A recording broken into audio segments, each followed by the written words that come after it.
Chapter 15 at Marseille. The next morning Dantes climbed to the top of the highest rock. He looked for houses and men on the island, but there were none. It really was an empty place. He returned to the treasure place and went into the second room. He took gold and some coins and hid them safely in his clothing. Then he covered the chest with earth and put sand over the place. Nobody can see anything now. He thought. He put a large stone over the opening and covered it with earth. He placed some quick-growing plants in the earth. He went over the ground all round the place and hid every mark. Nobody will find this place. He waited for his friends to return. That was not easy. He did not want to sit and guard his great treasure. He wanted to return and live with men. These riches will give me great power. Danglars, Caderousse, even Villefort cannot hurt me now. I don't need to worry about them. With all this money I can bring happiness to the people who are nearest to my heart. After 6 days the young Emilia returned. Dantes went down to the shore. He walked slowly. My leg still hurts, he said. Did your business go well? We got the goods safely to land, the captain said. But when we finished, a government ship from Toulon came after us. We needed you. You are a good sailor, and we needed your help. Luckily night came and we escaped. We have brought the young Emilia to Monte Cristo to get you. Dantes went on board and the ship sailed for Livorno. In Livorno, Dantes sold 4 of the smallest rings to a shopkeeper. Edmond was afraid. Will he ask where I found these rings? I am only a poor seaman, but the shopkeeper said nothing. The next day Dantes went to the captain. My uncle has died and left me a large amount of money, he said. I want to leave the ship. I am sad to lose you, the captain said. Can't you stay? No. Dantes said, I must leave the young Emilia. He gave fine presents to all the men. He gave a new ship and some money to his best friend Jacopo. After that he left Livorno and went to Genoa.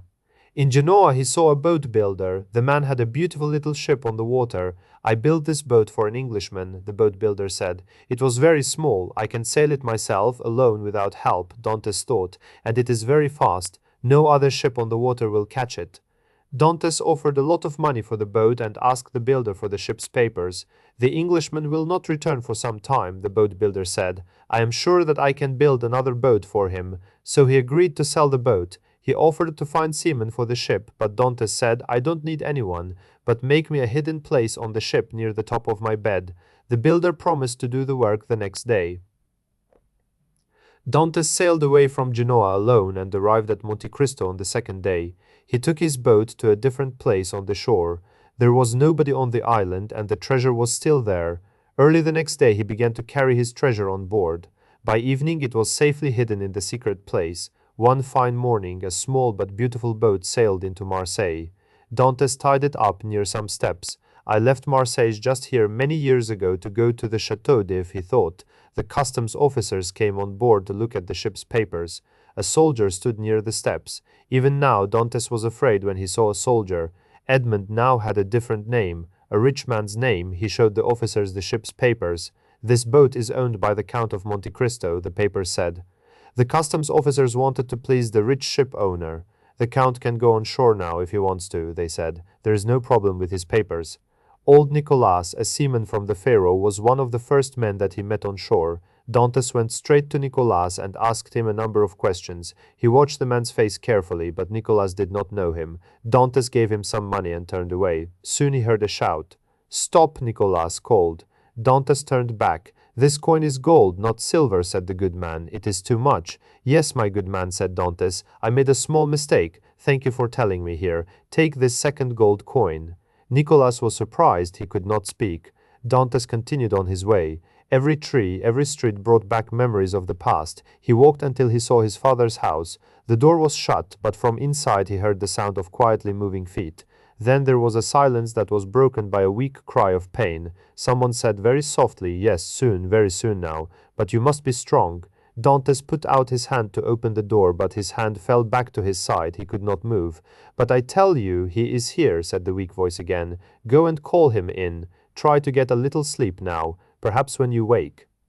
I tell you, he is here. I saw him come up the street. I saw him stand and look up at this window with his clear eyes. He has changed. Tell him to come quickly. Tell him that death is waiting at my side. The voice grew stronger. Open the door, I say, and bring him in. There were footsteps. The door opened slowly and Mercedes stood there. She saw him. At first she did not know him. Then she fell forward with a cry. It is you, she cried. Then taking his hand, she pulled him into the room. Come quickly, he wants to see you. The old eyes looked up at him, dark and beautiful, with a last silent look of love. Then the eyes closed. Kiss me, he said. Hold me in your arms, Edmund. Death, you can come and take me now. Napoleon returned to France in 1815. Danglars left the country and nobody saw him again. Caderousse is still alive, said Mercedes, but he is very poor. Look, said old Nicholas to a soldier standing by the steps. Far away on the Mediterranean Sea there was a white sail. He has gone, said old Nicholas. That rich count? Yes, I saw him go, replied the soldier, and her.